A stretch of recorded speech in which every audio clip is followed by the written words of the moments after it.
ദൈവഭക്തിയുടെ മർമ്മം എന്താണ് എന്ന് പറയുന്നത്. എന്നാൽ അധർമ്മത്തിന്റെ മർമ്മത്തെക്കുറിച്ച് പറയുന്ന 2 തെസ്സലോനിയൻസ് 2-ാം അധ്യായത്തിലാണ്. അധർമ്മത്തിന്റെ മർമ്മം നമ്മുടെ ഇടയിൽ ഇപ്പോൾ തന്നെ വ്യാപരിക്കുന്നു എന്ന് പറയുന്നുണ്ട്. നമ്മൾ കഴിഞ്ഞ ആഴ്ച കണ്ടത് ഈ അധർമ്മത്തിന്റെ മർമ്മം എന്ന് പറയുന്നത് മനുഷ്യരുടെ നന്മയാണ് ദൈവത്തിനെതിരെയുള്ള ശത്രുത്വം എന്ന് പറഞ്ഞത്. ചിലപ്പോൾ ഒരു പക്ഷെ നമുക്കത് വിശ്വസിക്കാൻ കഴിയില്ല. നല്ല മനുഷ്യർ നല്ലവരല്ലേ എന്ന് നമ്മൾ എപ്പോഴും ചിന്തിക്കുന്നത്.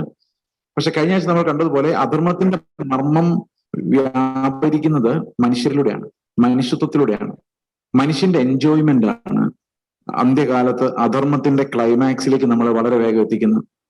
അപ്പോൾ നമ്മൾ പടിഞ്ഞാറൻ നാടുകളിലേക്ക് നോക്കിക്കഴിഞ്ഞാൽ വിശ്വാസ തകർച്ച ഉണ്ടാകാനുള്ള പ്രധാനപ്പെട്ട കാരണം ലോകത്തിൽ അവർ കണ്ടെത്തിയ എൻജോയ്മെന്റും സന്തോഷങ്ങളും സുഖങ്ങളും ഒക്കെയാണ്. അവരവരുടെ സെൽഫ് ഗ്രാറ്റിഫിക്കേഷൻ. നമുക്ക് ഈ കുഞ്ഞുങ്ങളെ വളർത്തുന്ന കാര്യമായാലും ആളുകളോടുള്ള ബന്ധത്തിന്റെ കാര്യമായാലും it's more about pleasing them. അവരെ സന്തോഷിപ്പിക്കാൻ വേണ്ടിയുള്ള ബന്ധങ്ങളാണ് നമ്മുടെ മിക്കവാറും ബന്ധങ്ങളും. ഭാര്യ ഭർത്തൃ ബന്ധമായാലും it's about pleasing the other person. മറ്റൊരാളെ രസിപ്പിക്കുക അല്ലെങ്കിൽ സന്തോഷിപ്പിക്കുക. കാരണം വേറൊരാളുടെ സന്തോഷത്തിന് വേണ്ടി നമ്മൾ ജീവിക്കുകയാണ്. ഇപ്പോൾ നമ്മൾ വിചാരിക്കും നല്ല കാര്യമല്ലേ എന്ന് നമ്മൾ ചിന്തിച്ചാലും അത് ശരിക്കും നല്ല കാര്യമല്ല. കാരണം മനുഷ്യരെ പ്രസാദിപ്പിക്കുന്നവരായി നമ്മൾ പതുക്കെ പതുക്കെ മാറുകയാണ് അതിന്റെ ഫലമായിട്ടുണ്ടാകുന്നത്. ഞാനിത് പറയുന്നത് വളരെ സൂക്ഷ്മമായിട്ട് നിങ്ങൾ മനസ്സിലാക്കണം. ഇത് തെറ്റിദ്ധരിക്കപ്പെടാൻ സാധ്യതയുള്ളത് കൊണ്ടാണ് ഞാൻ ഒരിക്കൽ കൂടി ഇത് ആവർത്തിക്കുന്നത്. ഓരോ ബന്ധങ്ങൾ നമ്മൾ എങ്ങനെയാണ് നിലനിർത്തുന്നത്? ഞാനിത് അപ്പം നോക്കുന്നതിന് മുമ്പ് ഞാനത് ഭാഗികമായിട്ട് സംസാരിച്ചിരുന്നൊരു വിഷയമാണ്. എങ്ങനെയാണ് നമ്മൾ ഓരോ ബന്ധങ്ങൾ നിലനിർത്തുന്നത്? ഒരു മനുഷ്യനുമായിട്ട് നമുക്ക് സൗഹൃദത്തിൽ പോകണമെങ്കിൽ എവിടെയെങ്കിലും നമ്മൾ കോംപ്രമൈസ് ചെയ്യേണ്ടി വരും. എവിടെയെങ്കിലും കോംപ്രമൈസ് ചെയ്യാതെ ആരുമായിട്ട് സമാധാനത്തിൽ ജീവിക്കാൻ കഴിയില്ല. അപ്പോൾ ഈ ഒരു കോംപ്രമൈസ് പലപ്പോഴും നമ്മളെ ക്രിസ്തുവിന്റെ ആ ഏകാഗ്രതയിൽ നിന്ന് എടുത്തു മാറ്റിക്കളയും. അത് ഞാൻ നേരത്തെ വായിച്ച വാക്യം ഒന്നും കൂടെ നമ്മൾ ഞാൻ വായിച്ചില്ല. ലൂക്കോസിന്റെ സുവിശേഷം 14-ാം അധ്യായത്തിന്റെ 25 മുതലുള്ള വാക്യങ്ങൾ ഞാൻ വായിക്കാം. ലൂക്കോസിന്റെ സുവിശേഷം 14-ാം അധ്യായത്തിന്റെ 25 മുതലുള്ള വാക്യങ്ങൾ.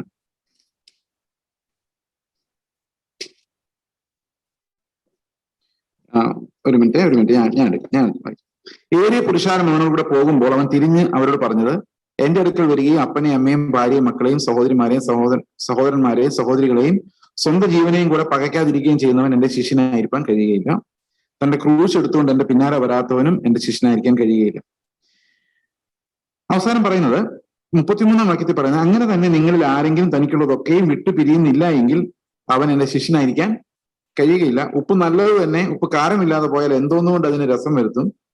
പിന്നെ നിലത്തിനും വളത്തിനും കൊള്ളുന്നതല്ല, അതിനെ പുറത്തു കളയും. കേൾപ്പാൻ ചെവിയുള്ളവൻ കേൾക്കട്ടെ എന്ന് പറഞ്ഞു. ഈ ശിഷ്യത്വം എന്ന് പറയുന്നത് പറഞ്ഞു തുടങ്ങുന്നതിന് മുമ്പ് ഒരു പ്രധാനപ്പെട്ട ഒരു ഉപമ കർത്താവ് പറയുന്നുണ്ട്. കല്യാണ വിരുന്നിന്റെ ഉപമ. നിങ്ങൾക്കറിയാം, വളരെ പ്രശസ്തമായ ആൾക്കാര് എപ്പോഴും പറയുന്ന കോട്ട് ചെയ്യുന്ന ഒരു ഉപമയാണത്. ഒരു മനുഷ്യൻ വലിയൊരു അത്താഴം ഒരുക്കി പലരെയും ക്ഷണിച്ചു. അത്താഴ സമയത്ത് അവൻ തന്റെ ദാസിനെ അയച്ച ക്ഷണിച്ചവരോട് എല്ലാം ഒരുങ്ങിയിരിക്കുന്നു, വരുവിനെന്ന് പറഞ്ഞു. എല്ലാവരും ഒഴിവൊഴിവ് പറഞ്ഞു. ഒന്നാമത്തവൻ അവനോട്, ഞാനൊരു നിലം കൊണ്ടതിനാൽ അത് ചെന്ന് കാണേണ്ടെന്ന് ആവശ്യമുണ്ട്, എന്നോട് ക്ഷമിച്ചുകൊള്ളണമെന്ന് ഞാൻ അപേക്ഷിക്കുന്നു പറഞ്ഞു. മറ്റൊരുത്തൻ, ഞാൻ 5 കാളയെ കൊണ്ടിട്ടുണ്ട്, അവയെ ശോധന ചെയ്യാൻ പോകുന്നെന്ന് പറഞ്ഞു. വേറൊരുത്തൻ, ഇപ്പോൾ ഞാൻ വിവാഹം കഴിച്ചിരിക്കുന്നു, വരാൻ കഴിവില്ല എന്ന് പറഞ്ഞു. അപ്പോൾ ഇങ്ങനെ പലതരത്തിലുള്ള ഒഴിവുകൾ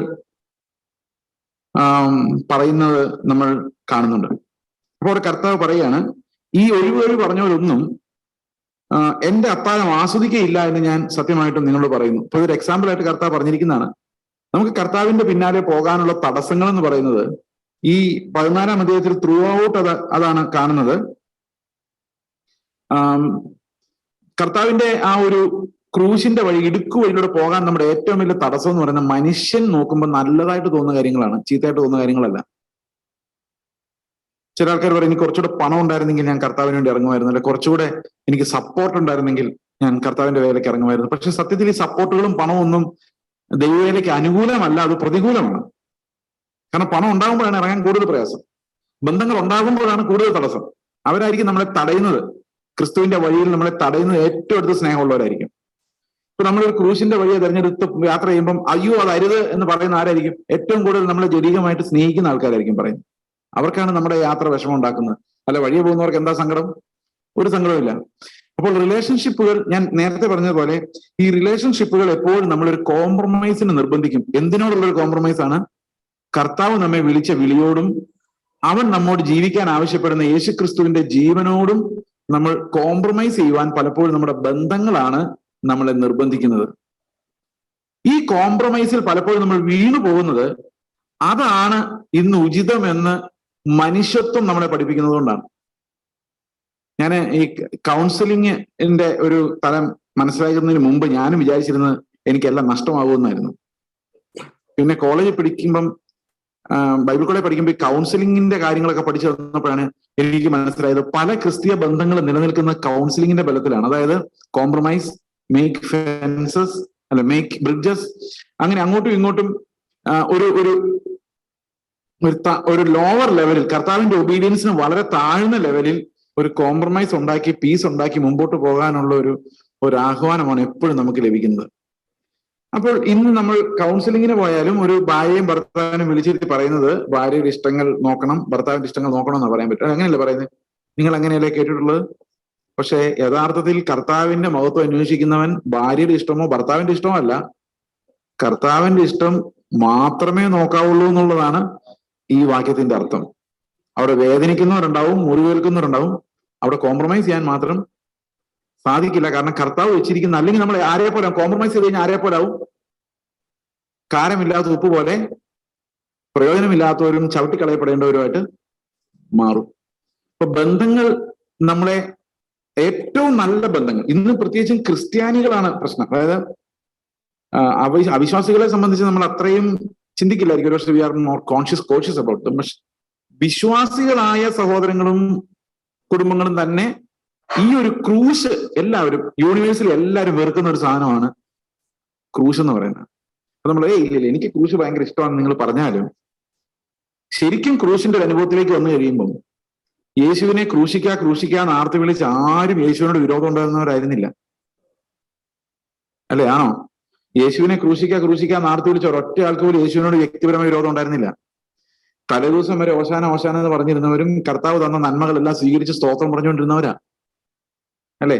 കഴിഞ്ഞ വർഷക്കാലം എന്നെ നടത്തിയതിനായിട്ട് സ്തോത്രം എന്ന് പറഞ്ഞു നടന്നവർ തന്നെയാണ് സമയത്ത് ക്രൂശ് വന്നപ്പോ ക്രൂശിക്കാൻ നടത്തതും. കാരണം ഈ അനുഗ്രഹങ്ങൾ അനുഭവിച്ച അതേ ജനം അനുദിനം അനവധി അനുഗ്രഹ ഭാരം അനുഭവിച്ചൊരു ജനം, അവന് കനിവിന്റെ കനിവ് പോലും ഇല്ലാതെ ആ മുൾക്കിരി അടിച്ചിറക്കുന്ന ഇതേ ജനം തന്നെയാണ്. കാരണം അവർ ക്രൂശ് എന്ന് പറയുന്ന അവർക്ക് സഹിക്കാൻ കഴിയുന്ന ഒരു കാര്യമല്ല. അപ്പം ഓരോ വിശ്വാസിയെ സംബന്ധിച്ച് ഒരു ക്രൂശിന്റെ അനുഭവമുണ്ട്. ആ ക്രൂശിന്റെ അനുഭവത്തിലൂടെ പോകുമ്പോൾ തീർച്ചയായിട്ടും വലിയ എതിർപ്പുകൾ ഉണ്ടാവും. അപ്പൊ പിന്നെ എന്താണ് അതിനുള്ള പരിഹാരം എന്നുള്ളിടത്താണ് നമ്മൾ മറ്റുള്ളവരിൽ നിന്നെല്ലാം വ്യത്യസ്തരാകുന്നത്. ഇവിടെ കർത്താവിന്റെ ഹിതം എന്ന് പറയുന്ന എല്ലാറ്റിനും മുകളിൽ നമ്മൾ വെക്കുമ്പോൾ തന്നെ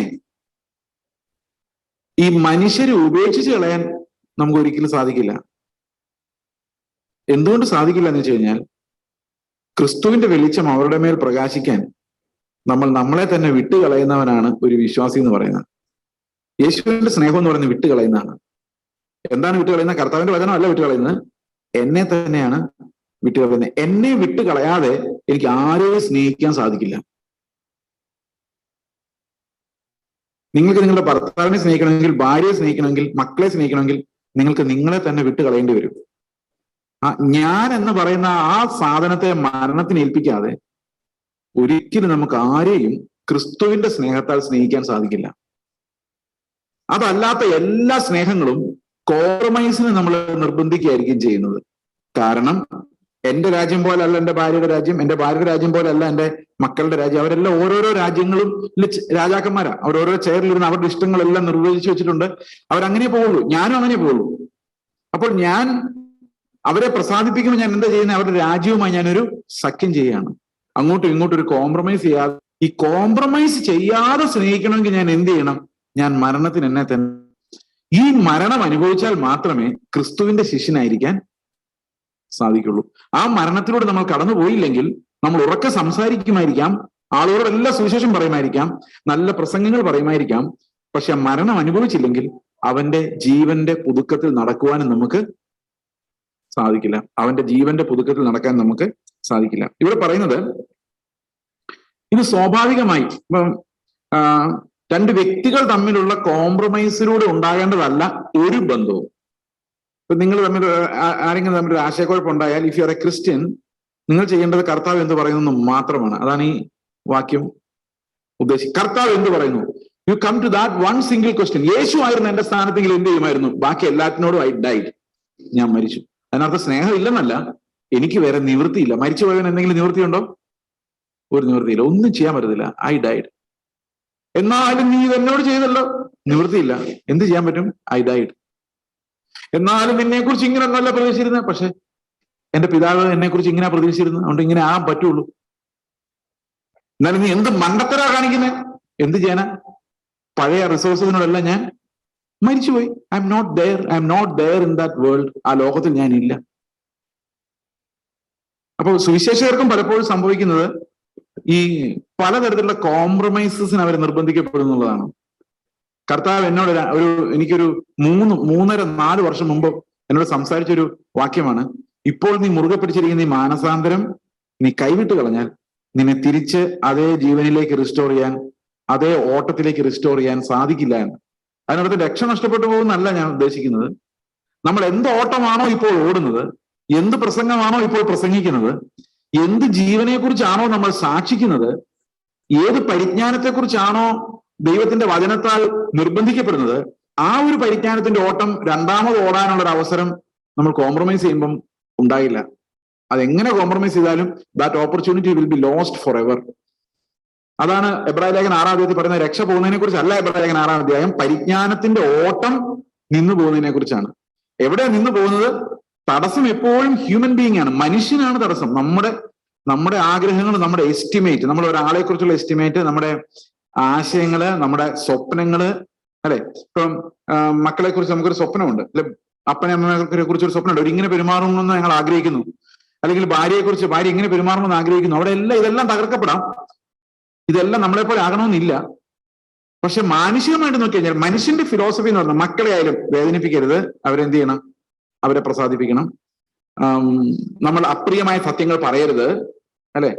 ആരെയും വേദനിപ്പിക്കരുത്. സഭയിൽ വന്ന ഒരാൾ പ്രസംഗിച്ചു, മഹാമണ്ഡത്തരവും പൊട്ടത്തരമാണ് പ്രസംഗിച്ചത്, ദൈവവചന വിരുദ്ധമാണ്, വിഷമിപ്പിക്കരുത്. എന്ത് ചെയ്യണം?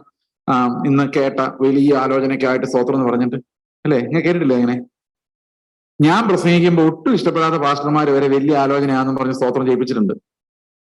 ഞാൻ പ്രസംഗിക്കും, എനിക്കറിയാം പാസ്റ്ററിന് ഒട്ടും ഇഷ്ടപ്പെട്ടിട്ടില്ല എന്ന്. എന്നാലും നമ്മൾ ഇന്ന് കേട്ട വലിയേറിയ ആലോചനയ്ക്കായിട്ട് നമ്മുടെ ദൈവത്തിന്റെ ഇതെല്ലാം കോംപ്രമൈസ്ഡ് പീസ് ഉണ്ടാക്കുക. നമ്മുടെ ഈ സിസ്റ്റം തന്നെ അങ്ങനെയാണ്. നമ്മൾ ഒരാളെ കാണുമ്പോൾ പുകഴ്ത്തി സംസാരിക്കുന്ന ഉൾപ്പെടെ എല്ലാ റിലേഷൻഷിപ്പും എൻ്റർ ചെയ്യാൻ വേണ്ടിയും കൊണ്ടു നടക്കാൻ വേണ്ടിയും നമ്മൾ കാണിക്കുന്ന അഭ്യാസങ്ങൾ മുഴുവൻ ഈ മനുഷ്യ വ്യവസ്ഥയിൽ നമ്മൾ പഠിച്ചെടുക്കുന്ന ലോകത്തിന്റെ ആദ്യ പാഠങ്ങളാണ്. ഇവിടെ എല്ലാം ക്രൂശിന്റെ ആ വഴിയിലേക്ക് പോവുക, ഇടുക്ക് വഴിയിലേക്ക് പോവുക എന്ന് പറയുന്നത് നമ്മളെ കൊണ്ട് സാധിക്കില്ല എന്നാണ് ഈ ലൂക്കോസിന്റെ സുവിശേഷം പറയുന്നത്. നിങ്ങൾ സുവിശേഷം എടുക്കുമ്പോൾ, വേദപുസ്തകം കയ്യിലെടുക്കുമ്പോൾ, ഈ വേദപുസ്തകം കയ്യിലേക്ക് വന്നു കഴിയുമ്പോഴേക്കും നമ്മുടെ ഹൃദയത്തിൽ വേണ്ട ഒരു കാര്യം, ഇത് മുഴുവൻ അനുസരിക്കാൻ എന്നെ കൊണ്ട് കഴിയൂല.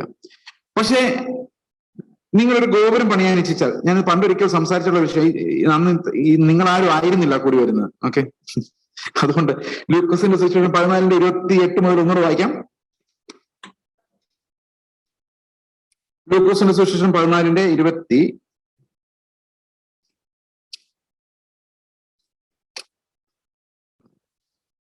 ഞാൻ എടുത്തോട്ടെ. ഓക്കെ, 14:28.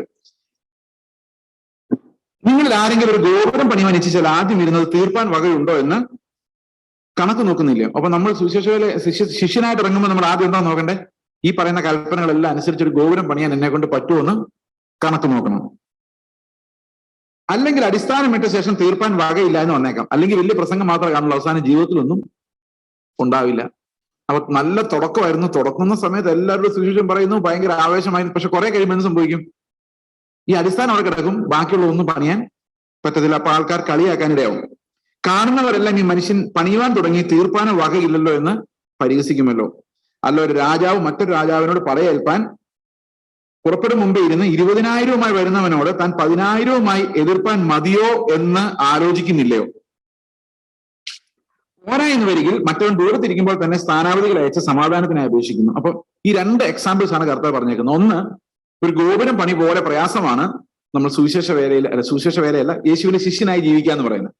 ഇപ്പൊ ക്രിസ്തുവിന്റെ ഇടുക്ക് വഴിയിലൂടെ പോകുക എന്ന് പറയുന്ന ഒരു ഗോപുരം പണി പോലെ കഷ്ടമാണ്. നമ്മുടെ കയ്യിൽ ഒരു വീട് പണിയാനുള്ള പണം നമ്മുടെ കയ്യിൽ ഉണ്ടാവുകയുള്ളൂ, പക്ഷെ പണിയാൻ ആവശ്യപ്പെട്ടിരിക്കുന്നത് എന്താണ്? ഒരു ഗോപുരമാണ്. അപ്പൊ തീർച്ചയായിട്ടും നമ്മുടെ കഴിവിനപ്പുറത്താണ്.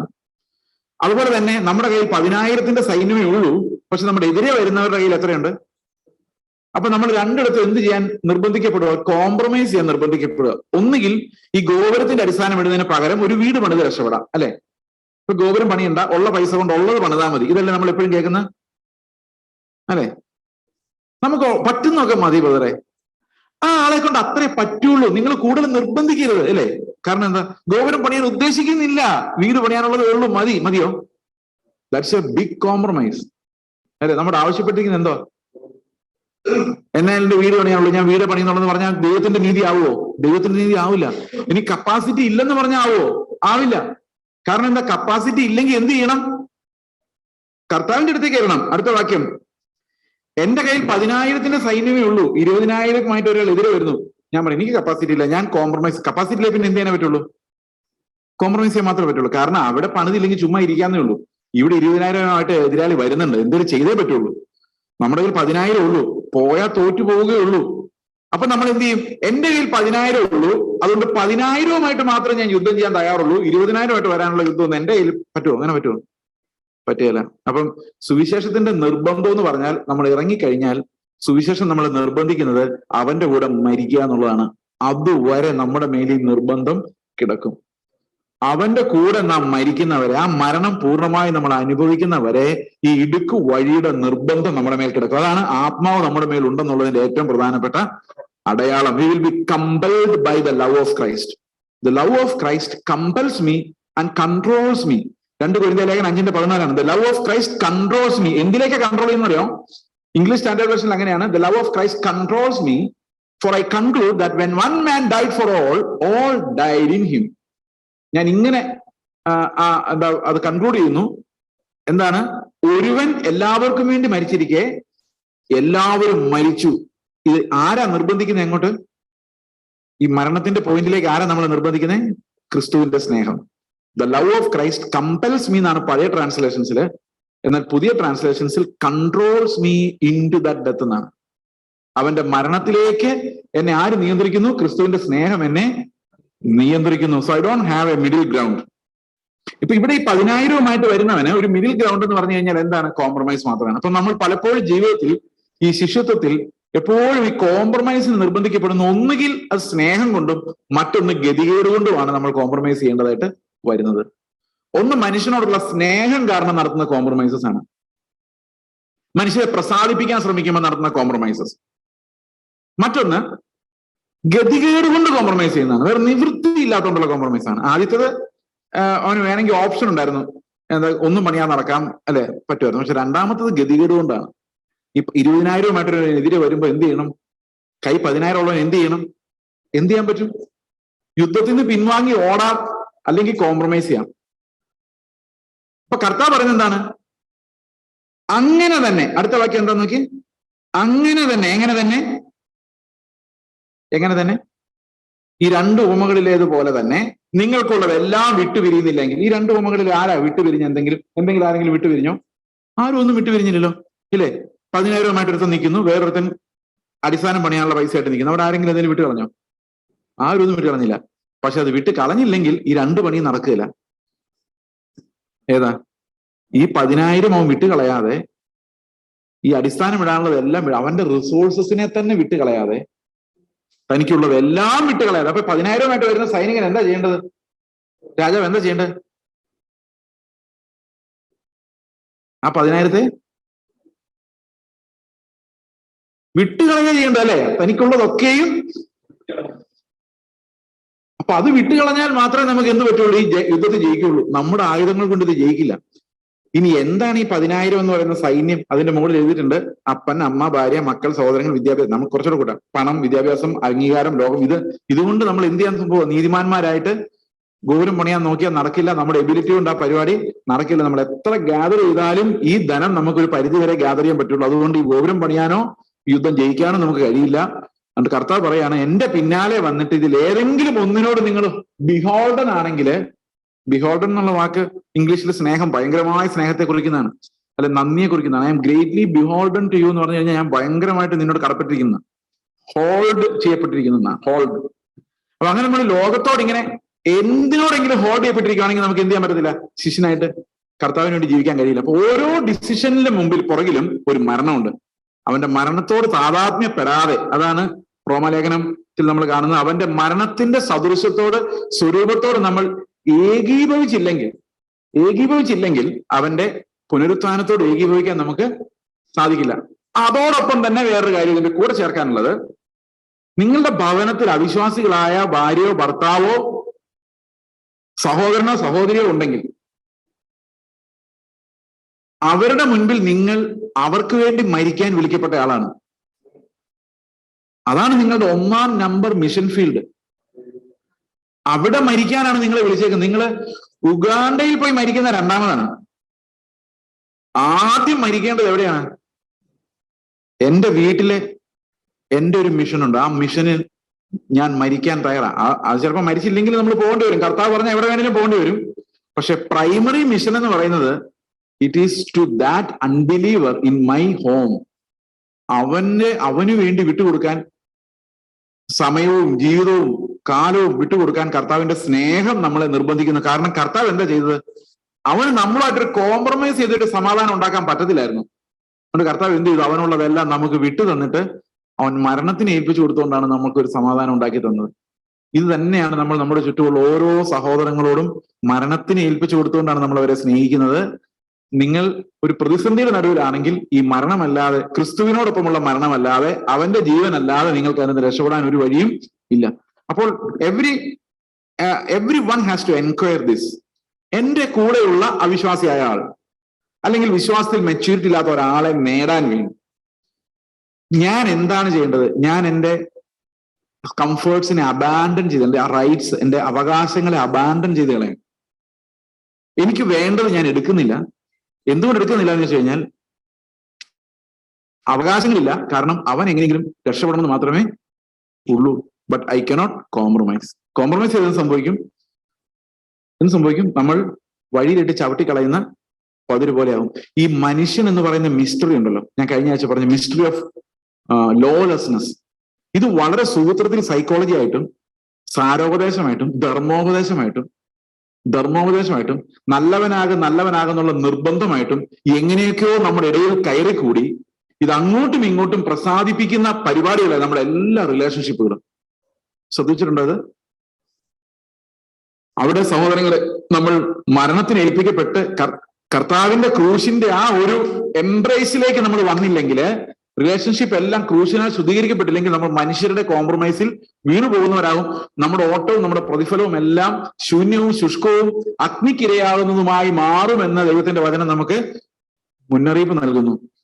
അതുകൊണ്ട് മനുഷ്യൻ എന്ന അപകടകാരിയായ ദ മർമ്മം ഓഫ് ലോലെസ്നെസ്, അത് ഓരോ മനുഷ്യനെ പ്രസാദിപ്പിക്കുന്ന ഒരു സിസ്റ്റമാണ്.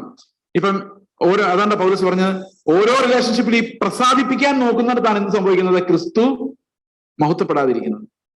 ഓക്കെ, ഇവിടെ പറയുന്നത്, അങ്ങനെ തന്നെ നിങ്ങളിൽ ആരെങ്കിലും തനിക്കുള്ളതൊക്കെയും വിട്ടുപിരിയുന്നില്ലെങ്കിൽ, ഇത് അതിനർത്ഥം ആരെയും നമ്മൾ ഉപേക്ഷിക്കുന്നില്ല, ഒരാളെ ഉപേക്ഷിക്കുന്നില്ല.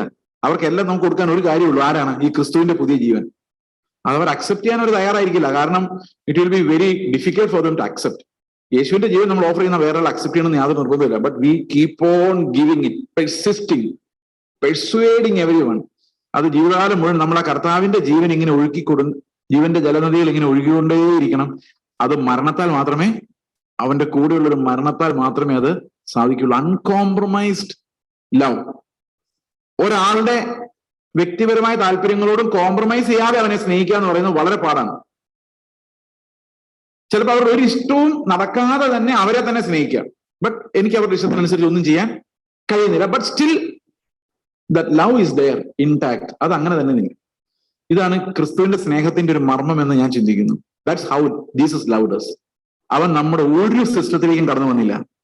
അവൻ നമ്മൾ ഒരു വ്യവസ്ഥയിലേക്ക് ഇറങ്ങി വന്നുകൊണ്ട് കോംപ്രമൈസ് ചെയ്തില്ല. മനുഷ്യന്റെ വ്യവസ്ഥകൾ ദൈവത്തിന് വിരോധമായിരുന്നു, അതവൻ അറിയാമായിരുന്നു. അതുകൊണ്ട് അവൻ എന്ത് ചെയ്തു? അവൻ അവന്റെ ജീവനെ തന്നെ നമുക്ക് വെച്ചു തന്നു, രക്ഷപ്പെട്ടോളാൻ പറഞ്ഞു. അവൻ ഒരിക്കലും കോംപ്രമൈസ് ചെയ്തില്ല. പക്ഷെ അതിന് പകരം എന്ത് ചെയ്യേണ്ടി വന്നു? സ്വന്തം ജീവനെ കൊടുത്ത് നമ്മളെ സ്നേഹിക്കേണ്ടി വന്നു. ഇനി ആ സ്വന്തം ജീവൻ കൊടുക്കുന്നില്ലായിരുന്നു എങ്കിൽ കർത്താവിന് കോംപ്രമൈസ് ചെയ്യാമായിരുന്നു, നമ്മളോടെല്ലാം കോംപ്രമൈസ് ചെയ്ത്, അല്ലെങ്കിൽ ഏതെങ്കിലും ഒരു മനുഷ്യ നീതി വെച്ച് കോംപ്രമൈസ് ചെയ്യായിരുന്നു. ചേസിന്റെ അത്ര നന്നാവാങ്കിൽ സ്വർഗത്തിൽ കൊണ്ടുവന്ന് എവിടെയെങ്കിലും വെച്ച് കോംപ്രമൈസ് ചെയ്യാമായിരുന്നു. പക്ഷെ കർത്താവ് ഒരിടത്തും കോംപ്രമൈസ് ചെയ്തില്ല. അവൻ ആ നീതി തന്നെ വെളിപ്പെടുത്തി. ആ നീതി ഇല്ലാത്ത എല്ലാറ്റിനെയും അശുദ്ധം എന്ന് തന്നെ വിധിച്ചു. അതുകൊണ്ട് ക്രിസ്തുവിലൂടെ അല്ലാതെ, ആ ക്രൂശിലൂടെ അല്ലാതെ നമുക്ക് ഒരു നിമിഷം പോലും, ഒരു ദിവസം പോലും അനുസരിക്കുന്നവരായിരിക്കാൻ സാധിക്കില്ല. ഓക്കെ, ഇതാണ് നമ്മൾ എപ്പോഴും ഹൃദയത്തിൽ സൂക്ഷിക്കേണ്ട ആ സൂക്ഷ്മമായ വചനം. കാരണം നമ്മളെ വഞ്ചിക്കുന്നത് മനുഷ്യത്വമാണ്. നമ്മൾ ഓർത്തിരിക്കണം, എപ്പോഴും മനുഷ്യന്റെ വിചാരങ്ങളും അവന്റെ എസ്റ്റിമേറ്റും അനാലിസിസുമാണ് ക്രൂശിന്റെ ശത്രു. അതിനെതിരെ നിൽക്കുന്ന ഇടുക്ക് വഴിയിലൂടെ നമ്മൾ പ്രവേശിക്കണമെങ്കിൽ തീർച്ചയായിട്ടും ഈ ആത്മാവ് നമ്മുടെ ഉള്ളിൽ ജീവനായി മാറുകയും ആ ജീവന്റെ ജലനദികൾ നമ്മളിൽ നിന്ന് പുറപ്പെടുകയും വേണം. ഓക്കെ, ഈ വചനങ്ങൾ നിങ്ങളെ സഹായിക്കുമാറാകട്ടെ. നമുക്ക് കൂടുതൽ കാര്യങ്ങൾ അടുത്ത ആഴ്ച ചിന്തിക്കാം. God bless you all.